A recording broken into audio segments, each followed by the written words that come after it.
You've written extensively on access of journalists and businesses to political leaders and institutions. The delivery of any newspaper into the White House is just another layer of that same access.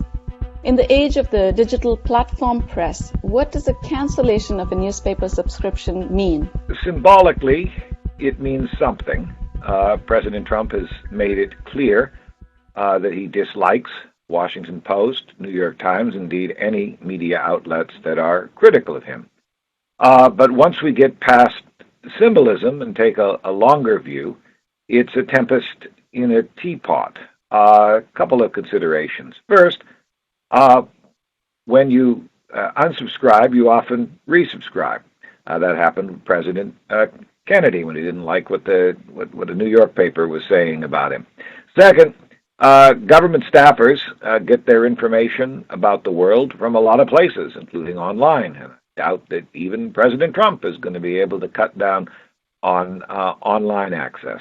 And third, I think most important historically, is this whole idea that there are two authoritative newspapers which the president should be beholden to. So if you take a longer view, and as a historian, I take a very long view. So let's go all the way back to the 19th century, the first half of the 19th century. Had an incumbent president in 1828, Andrew Jackson, who deeply disliked the coverage of his public life and more generally of public affairs by the National Intelligencer. He shifts government funding away from the National Intelligencer, and a new newspaper gets the imprimatur, first the U.S. Telegraph and then the Congressional Globe. At that time, because Washington was a swamp, it was out of the center of the kind of media ecology. The only newspaper that could survive in the capital was largely funded by government patronage. Beyond the obvious and overt message of a powerful political figure canceling a subscription, what else is going on here? Are there any parallels from history you want to tell us about, especially at a time when the White House is blanketed by the tumult of an ongoing inquiry or a similar messaging crisis? It is unusual to have wealthy individuals, billionaires, with such a close relationship to influential newspapers in the nation's capital. Now, Bezos will tell you that the Washington Post is independent of Amazon, but I don't think that the relationship is something that is out of the minds of Washington Post staffers. Now, having said that, the idea of wealthy people being influential in owning media outlets is an American tradition, and in some ways, the wealthy families, the New York Times is still ostensibly family-owned. The the Wall Street Journal was until recently. The Washington Post was long owned by Grahams. LA Times was owned by an individual family. That can be a guarantee of a kind of autonomy for the newspaper. So that is not in and of itself a red flag for the historian. And in fact, President Trump claims he has deep pockets. Jeff Bezos definitely has deep pockets, and that could well work to the benefit of the American people, since we have a media outlet that is not going to be easily cowed, and that is all to the good. News does not pay for itself, and historically it has not paid for itself. So it's not surprising that we have these kind of unusual standoffs between one of the richest men in the world and the president who claims to be a very wealthy man. Post and the New York Times will do just fine without subscriptions from Washington staffers. And that says something, really, about the shifting relationship of the government and the press. The press today is much more independent than it was in the first half of the 19th century.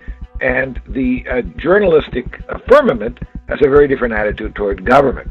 And I was just thinking this morning what possible outcome would come of this, and it might well be that the editors at the Washington Post and the New York Times really recognize that they're more independent of the administration, and they are therefore less incumbent upon them to take positions that would appear to be fair, and that could, in the end, be to the good. I think a larger rather than the smaller dose of partisanship may be called for in these very unusual times. There was a multitude of newspapers, daily newspapers, 1960, as many as 7, just in New York City. Today, the New York Times and Washington Post regard themselves as national news outlets, and the president has helped to reinforce that impression, as has other influencers, if you want to call them that.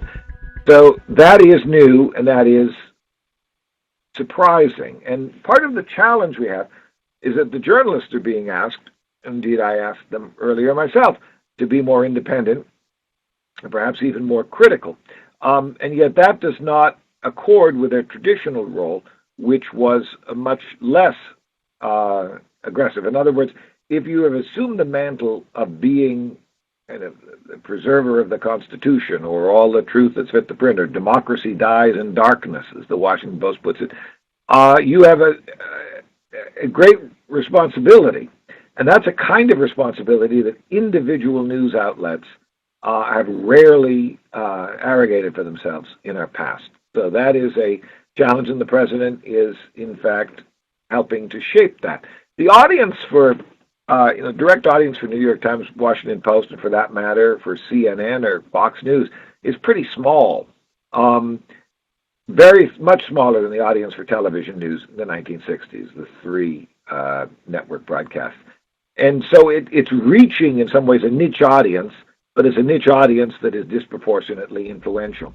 And that is a challenge as well, because there's a gap between the presumption that the newspaper, quote-unquote, speaks for the country or speaks for well-informed citizens, and the actual reality. And that, I think, is a challenge as much for the journalists at the Times and the Washington Post as it is for our current beleaguered presidential administration.